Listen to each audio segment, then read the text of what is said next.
जय गुरुदेवाय नमः। जय श्री कृष्ण। आज हम आपको श्रीमद् भागवत रहस्य का 10वें अध्याय का आगे का भाग सुनाएंगे। एक बार भक्त दामाजी कर ना अदा कर पाए तो यवन सैनिक उनको बांधकर राज दरबार में ले जाने लगे। दामाजी ने सैनिकों से प्रार्थना की, रास्ते में मुझे पंच और पंढरपुर के विठलनाथ जी के दर्शन कर लेने दो। सैनिक उन्हें मंदिर ले गए। अपने भक्त की ऐसी दयनीय अवस्था देखकर विठलनाथ जी का हृदय द्रवित हो गया। वे सोचने लगे, अरे मेरा दामा बंधनों में जकड़ा हुआ है। तो विठलनाथ जी एक हरिजन का रूप लेकर राज दरबार में पहुँचे। वहाँ उन्होंने अपना नाम बिट्ठू चमार बताया और दामाजी का सभी बाकी कर जमा करने की इच्छा व्यक्त की। इस प्रकार विठलनाथ जी ने अपने भक्त दामाजी को बंधन मुक्त कराया। भगवान ने दामाजी को भक्ति दी थी, अतः उनको चमार का रूप धारण करना पड़ा। भक्ति भगवान को बंधन में बांध लेती है। लाला को बांधकर यशोदा जी रसोई में चली गई, परंतु उनका मन लाला में ही अटका हुआ था। कन्हैया को बांधकर मैंने ठीक तो नहीं किया, लेकिन मैं करूं तो क्या करूं, उसकी चोरी करने की आदत भी छुड़ानी है। लाला बंधा हुआ है, इसलिए सभी बालक वहीं बैठे हुए हैं। वे कहते हैं, लाला हमारे कारण ही तुमको बंधना पड़ा है, तुम्हें कहीं कोई पीड़ा तो नहीं हो रही। लाला ने सोचा कि यदि मैं हाँ कहूँगा तो सभी मित्र दुखी हो जाएंगे, अतः लाला ने कहा, नहीं रे, मैं तो मजाक कर रहा हूँ। जिस प्रकार वैष्णव प्रभु को दुख न होने देने के लिए सावधान रहते हैं, उसी प्रकार प्रभु भी वैष्णव को दुख न होने देने के लिए सावधान रहते हैं। अब श्री कृष्ण ने सोचा, आज बैलगाड़ी लीला करनी है, मैं बल बनूंगा और ओखल गाड़ी, इस ओखल को मैं गाड़ी की तरह खींचूंगा। और लाला वैसे ही करने लगा। भगवान दामोदर चाहते हैं कि उन्हें चाहे बंधन में बंधना पड़े, परंतु अन्य कई जीवों को तो बंधन मुक्त कर ही देंगे। यशोदा पुष्टि भक्ति है। पुष्टि भक्ति भगवान को बांधती है। जब वे बंध हो जाते हैं तो जीव मुक्त हो जाता है। जब तक प्रेम से उनको बांधा ना जाए, माया और बंधन नहीं टूटता। ईश्वर को प्रेम से बांधो। 9वें अध्याय में बंधन लीला है, 10वें अध्याय में मोक्ष लीला है। यमला अर्जुन मोक्ष कथा है। लाला ओखल को खींचता हुआ उन दो वृक्षों यमला अर्जुन के बीच से निकला।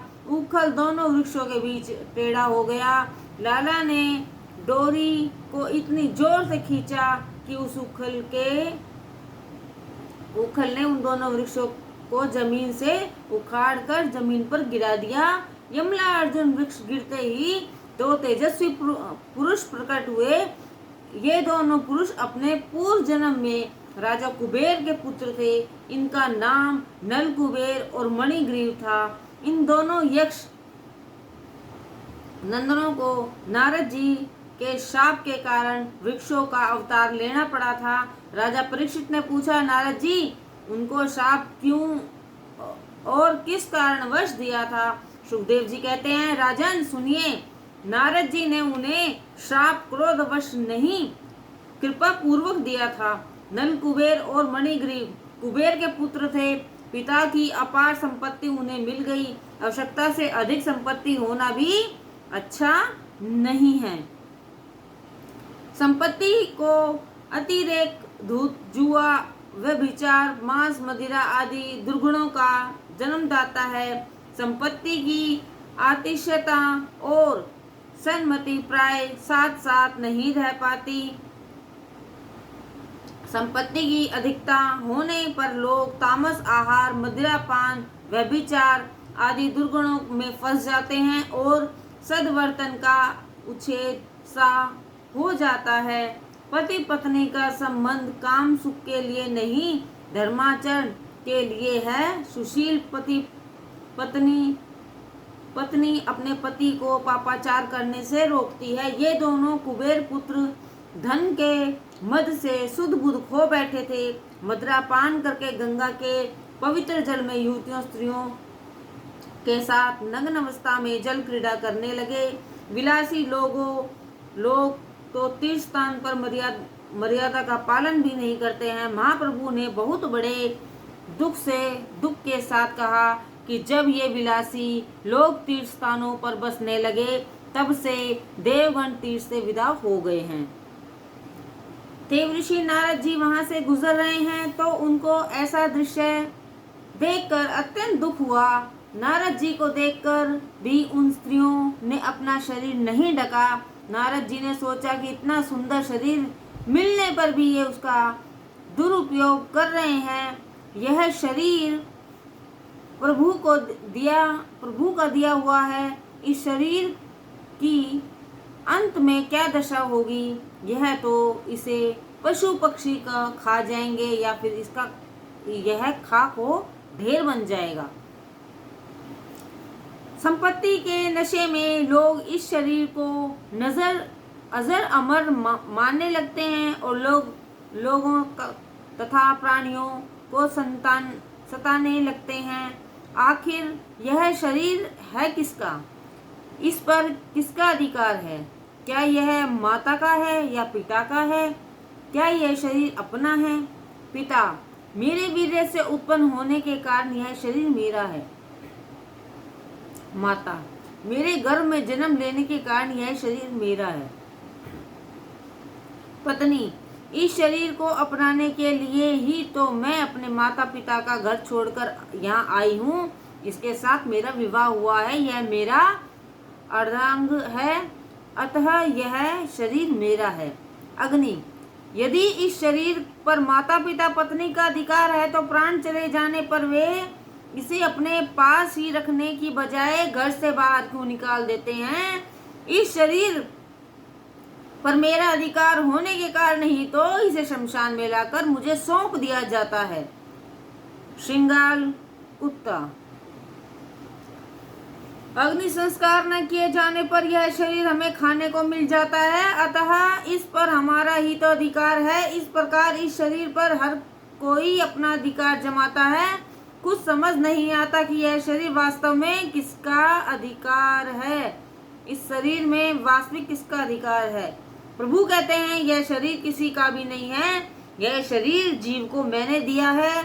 यह शरीर मेरा है क्योंकि जीव को मैंने अपनी कृपा करके दिया है। यह मानव शरीर मैंने अत्यंत कृपा करके संसार के मनुष्य को दिया है। जो मनुष्य इसे प्राप्त करने के पश्चात अपने इंद्रियों का नियंत्रण नहीं रखता और आपके चरणों की शरण लेता है, उसका जीवन अत्यंत शोचनीय है।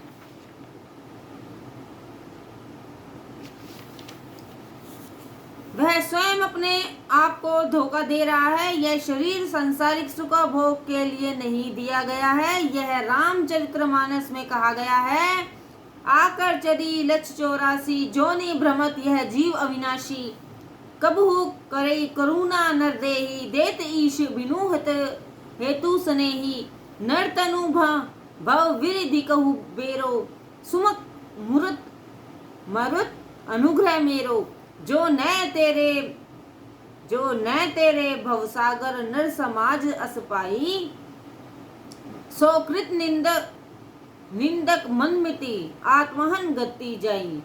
यदि 100 रुपए का नोट फट गया, तेल के दाग भी लगे हो, परंतु नंबर ठीक है तो उस नोट को कोई फेंकता नहीं है। इसी प्रकार यह शरीर मैला होने पर भी इसका नंबर भी ठीक ही रहता है। इसी शरीर में तो भगवान का जाप किया जा सकता है।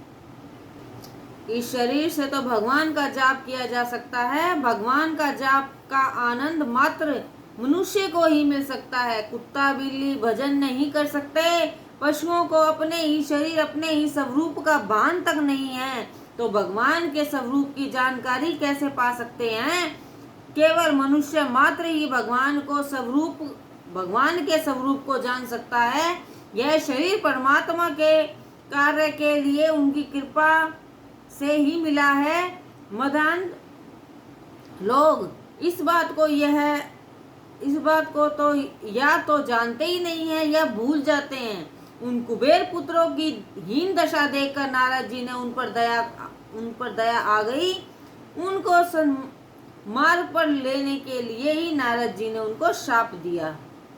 मात्र भोग विलास के लिए इस शरीर का उपयोग करने वाले व्यक्ति अगले जन्म में वृक्ष बनता है।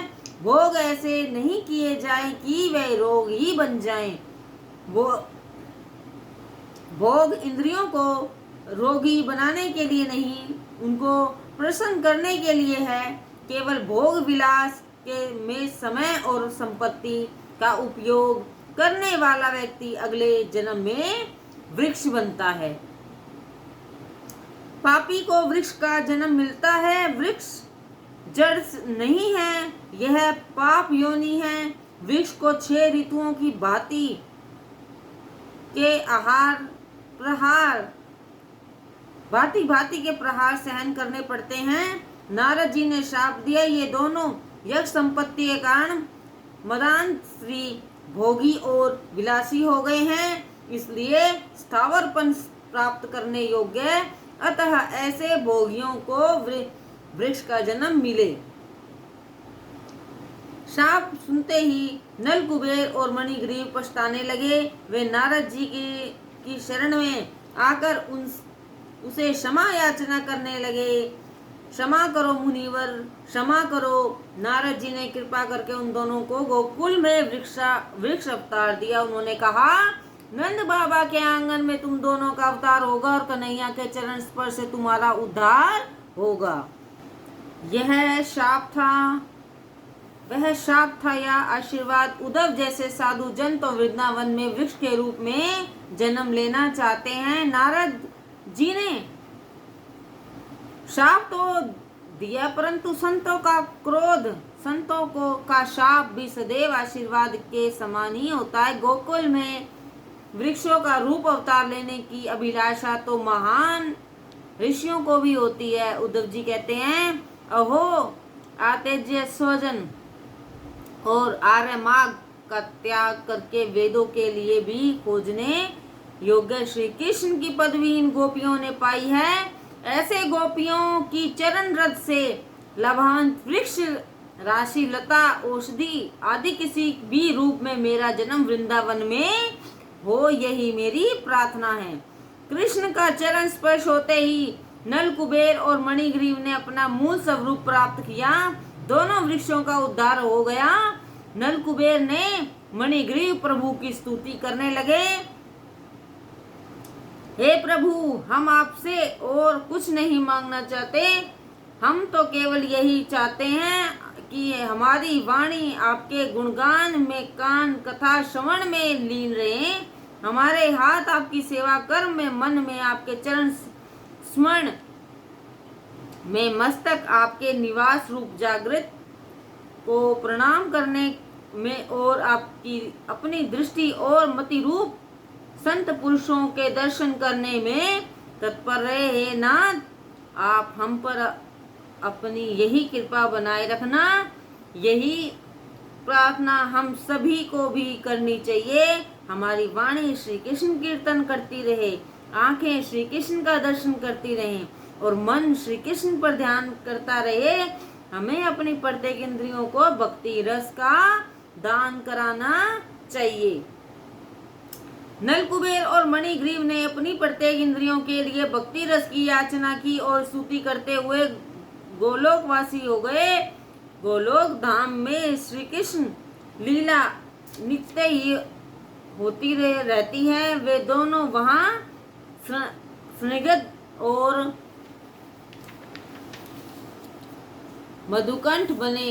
वे प्रतिदिन वहाँ कृष्ण कीर्तन करते हैं। सनिगत और मधुकंठ ने कहा, अक्रूर श्री कृष्ण को मथुरा ले जा रहा है। यशोदा यह सुनकर व्याकुल हो गई। जो सनिगत और मधुकंठ ने कहा, यह तो पृथ्वी पर रची हुई लीला है, लाला तो तुम्हारी गोद में ही है। योग माया ने अपने वृक्षों को गिराने नहीं दिया था। नल कुबेर और मणिग्रीव के गोलुक धाम पहुंचते ही दोनों वृक्ष धमाके के साथ नीचे जा गिरे। धमाका सुनकर गोपियां दौड़ती हुई वहां पहुंची। भगवान की दया से कन्हैया सही सलामत है, यह देखकर उन्हें बहुत प्रसन्नता हुई। नंद बाबा भी दौड़ते हुए आए। उन्होंने कहा कि कन्हैया उखल के साथ बांधा हुआ है, किसने बांधा ही है? कोई उसे छोड़ता क्यों नहीं है? नंद बाबा ने लाला को बंधन मुक्त किया। नंद बाबा ने कन्हैया से कहा, बेटा तुझे तेरी माँ ने बांधा था ना, देख तो मैंने तुम्हें खोल दिया है, तू किसका बेटा है? लाला ने कहा, आज तक अपनी माँ का बेटा था, परंतु अब मैं आज से तुम्हारा बेटा हूँ। नंद बाबा की हार्दिक इच्छा थी कन्हैया एक बार यह कह दे कि वह उनका पुत्र है। आज उनकी इच्छा पूर्ण हो गई। नंद बाबा यशोदा को डांटने लगे, तूने लाला को बांधा ही क्यों था? तुझे जरा भी दया नहीं आई। यशोदा ने सोचा कि आज सभी उस पर क्रोध करेंगे। मेरी इसको बांधने की कोई ऐसी इच्छा नहीं थी, परंतु चोरी की आदत छुड़ाने के लिए मैंने इसको बांध दिया था। मैंने तो इसे स्नेहवश में ही बांधा था। यशोदा लाला को अपने पास बुलाने लगी तो उसने आना से मना कर दिए। कहने लगा, मैं तेरा नहीं बाबा का बेटा हूँ। यशोदा विचार करने लगी। सभी बालकों ने रो रो कर मना किया था, फिर भी कठोर होकर अपने लाला को बांध दिया। कन्हैया मुझसे रूठ गया है, न जाने कब मेरी गोद में आएगा, और यही सोचकर वह रोने लगी।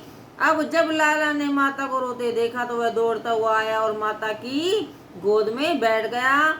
वैष्णव का रोना भगवान से देखा नहीं जाता। श्री कृष्ण से प्रेम और कोई कर नहीं सकता। श्री कृष्ण के लिए जो एकांत में रुदन करता है, वे उससे आकर मिलते हैं। माता का रोना लाला से देखा नहीं गया। उसने अपने पीताम्बर से माता के आंसू पोंछे। मेरा बेटा कितना सियाना है, मैंने तुझे बांधकर अच्छा नहीं किया। तू अपने मन में यह बात मत रखना बेटे, तू इस बात को तो मन से भुला देना।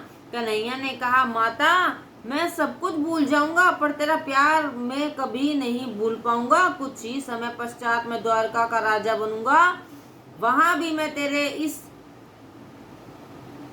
प्यार और बंधन से बंधा रहूंगा। रुक्मणी आदि किसी के भी बंधन में नहीं रहूंगा, परंतु मैं तेरा प्यार कभी भूल नहीं सकूंगा। यह तो गोकुल की एक लीला है। ज्ञानी पुरुष ईश्वर का साक्षात्कार तो कर सकता है, परंतु उनको बांधने की शक्ति ज्ञान में नहीं है। प्रभु तो केवल प्रभु को केवल भक्ति ही बांध सकती है। ज्ञानी ब्रह्म का चिंतन करते हुए ब्रह्म में तो हो जाता है, परंतु भगवान को बांधने का सामर्थ्य उसमें नहीं है। तप और ज्ञान की अपेक्षा भक्ति ही सर्वश्रेष्ठ है, क्योंकि भक्ति ही भगवान को वश में कर सकती है। परमात्मा जीव मात्र को अपने प्रेम से सराबोर करते हैं, परंतु जीव इतना दुष्ट है कि वह प्रभु के साथ प्रेम करता ही नहीं है। प्रभु के प्रति प्रेम को जगाने के लिए प्रभु के द्वारा किए गए उपकारों का बार बार स्मरण करो। मैं परमात्मा का ऋणी हूँ, उन्हीं की कृपा से यह थोड़ा बहुत सुख प्राप्त हो सका है। उसे ऐसे विचार मन में बार बार आने से मन प्रभु प्रेम के प्रति आकर्षित होगा। प्राप्त स्थिति में संतुष्ट रहोगे और प्रभु प्रेम का संचार होगा। परमात्मा से कभी कुछ न मांगो, परमात्मा भी प्रेम के अलावा कभी किसी से कुछ नहीं चाहते। उन्हें तो केवल जीव मात्र से प्रेम की आस रहती है। मनुष्य का प्रेम धन संपत्ति घर गृहस्थी कुटुंब आदि में बटा हुआ रहता है। अतः परमात्मा प्रसन्न नहीं होते। मनुष्य भगवान को प्रणाम करते समय भी अपने वस्त्रों का ध्यान रखता है। अरे वस्त्र बिगड़ गए भी तो दूसरे भी खरीदे जा सकते हैं, परंतु हृदय तो बाजार में नहीं मिलता। ज्ञानी भक्त प्रेम डोर से ही प्रभु को बांधते हैं। प्रभु केवल प्रेम के वशीभूत ही होते हैं, अन्य किसी प्रकार से नहीं। भागवत शास्त्र में हास्य, करुणा, श्रृंगार, वीर रस आदि तो हैं ही नहीं। 10वां रस भक्ति रस की भी लबालब भरा हुआ है। भक्ति रस अन्य सभी रसों से श्रेष्ठ है। रामचरितमानस में रामचंद्र जी कहते हैं, मात्र भक्ति ही मुझे आर्द्र और द्रवित कर पाती है। भक्ति को अन्य किसी के सहारे की आवश्यकता नहीं होती, वह तो स्वतंत्र है। ज्ञान विज्ञान आदि सभी कुछ इस भक्ति के वश में है। जाते बेगी ध्रुव में भाई, सो मम भगवती भगत सुखदाई, सो सुत अवलंब न आना, ते ही अधीन गायन बखियाना। रामचरितमानस।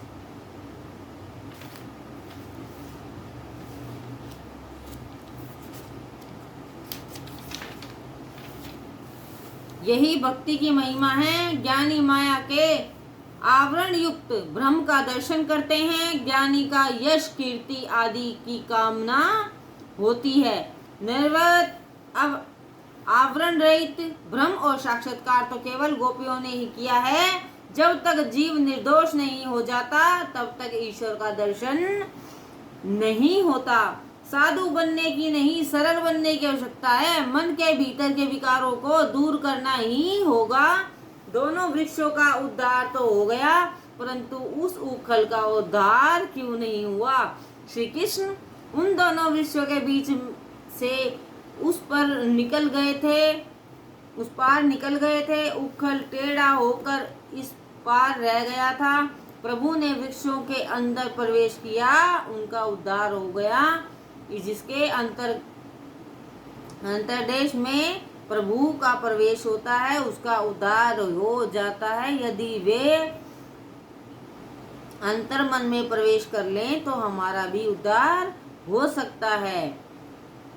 दामोदर लीला द्वारा भगवान ने संसार को बताया है कि जब जीव मुझको बांधता है तो मैं उसको बंधन मुक्त कर देता हूँ। सुखदेव जी वर्णन करते हैं, कई बार गोपियाँ यशोदा के घर आकर कन्हैया को अपने घर ले जाने को कहती, कन्हैया तू मेरे घर चलेगा? तो कन्हैया पूछता, तुम्हारे घर तो चलूंगा, परंतु तुम मुझे क्या दोगी? गोपियां पूछती, तू ही बता तुझे क्या चाहिए? कन्हैया कहता, मुझे माखन चाहिए, कितना दोगी? गोपी पूछती, तुझे कितना माखन चाहिए? तो कन्हैया अपने दोनों हाथ फैलाकर कहता, इतना। गोपी उससे कहती, इतना सारा माखन तू कैसे खा पाएगा? कन्हैया कहता कि मैं तो कुछ भी नहीं खाऊंगा, मुझे तो यह माखन अपने मित्रों में बांटना है, तो उन्हें खिलाना है। प्रभु औरों को देखकर प्रसन्न होते हैं। खाने वाले की अपेक्षा औरों को प्रेम से खिलाने वाले को अधिक आनंद प्राप्त होता है।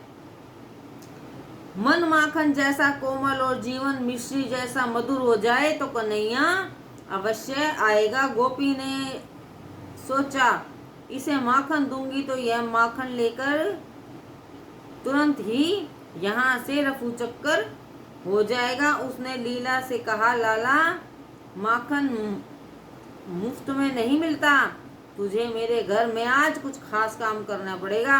कन्हैया ने पूछा, कौन सा काम करना पड़ेगा मुझे? गोपी ने कहा, जा जा जा वह पाठ लेकर आ। वैसे वह पाठ था तो बहुत भारी, किंतु कन्हैया ने सोचा कि इसे लेकर आऊंगा तो सभी बालकों को माखन खिला सकूंगा। वह पाठ था तो भारी, सो कन्हैया के हाथ से छूट गया और साथ ही कन्हैया का पीताम्बर भी खिसक गया। ब्रह्म ज्ञान प्राप्त होने के पश्चात भी अज्ञान का अंश बाकी रह ही जाता है, क्योंकि प्रारब्ध कर्म तो भोगने ही पड़ते हैं। अज्ञान का पूर्ण नाश हो जाए तो प्रारब्ध कर्म कौन भोगेगा? ब्रह्म ज्ञान होने से प्रारब्ध कर्म का नाश हो पाता है। ब्रह्म ज्ञान से क्रियामान और संचित कर्मों का नाश होता है। जब तक इस देह का प्रारब्ध है तब तक अविद्या अज्ञान शेष नहीं रहती हैं। प्रारब्ध कर्म के भोगने के पश्चात ही उसका नाश होता है। ज्ञानी को ब्रह्म साक्षात्कार होने पर अविद्या का अंश बाकी रह जाता है और उसे कुछ आवरण के साथ ही साक्षात्कार होता है, परंतु इन वज्र भक्तों को तो अनावृत कृष्ण के दर्शन होते हैं। वैसे तो दुर्योधन को जो भी भगवान के साक्षात दर्शन हुए थे, परंतु बीच में ये माया का आवरण था, इसलिए उसका उद्धार नहीं हो पाया था। कन्हैया पाठ लेकर आया और जब उसने माखन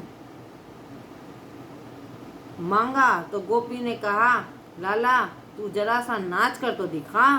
माखन लोभ में कन्हैया नाचने लगा। जगत को नचाने वाला नटवर गोपी के प्रेम के वशीभूत होकर अब स्वयं नाच रहा है।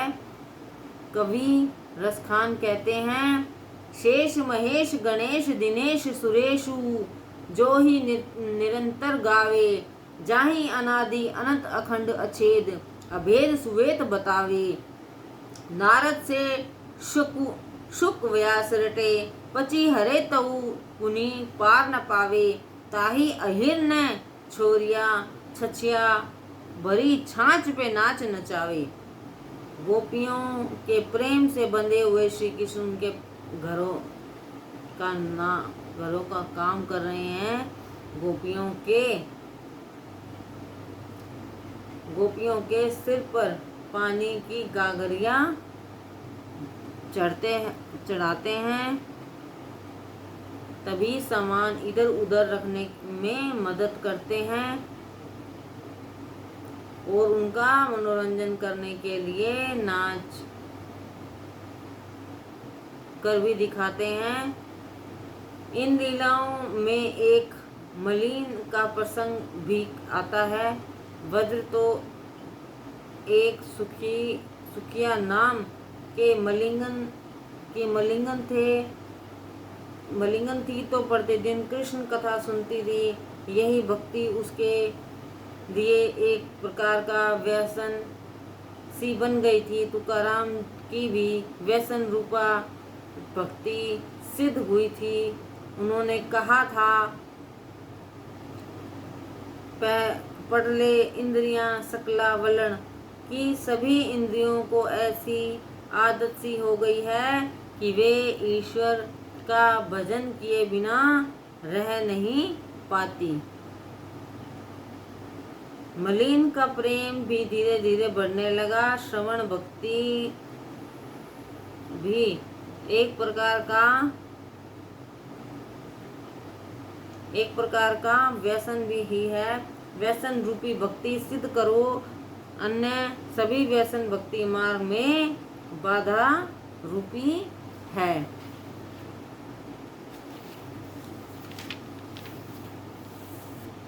इसलिए भक्ति को ही व्यसन बना लो। विद्या व्यसनम अथवा हरिपद सेवनम, जिसको सेवा और स्मरण का व्यसन हो जाए वही सच्चा वैष्णव है। कन्हैया कान में से आँखों में से हृदय में उतर जाता है। बार बार सुनने पर ही कृष्ण के दर्शन की उत्कंठा होती है। अधिकार के बिना प्रभु के दर्शन नहीं हो पाते। यदि सुख सुविधा की इच्छा बनी रहेगी तो भगवान के दर्शन नहीं होंगे।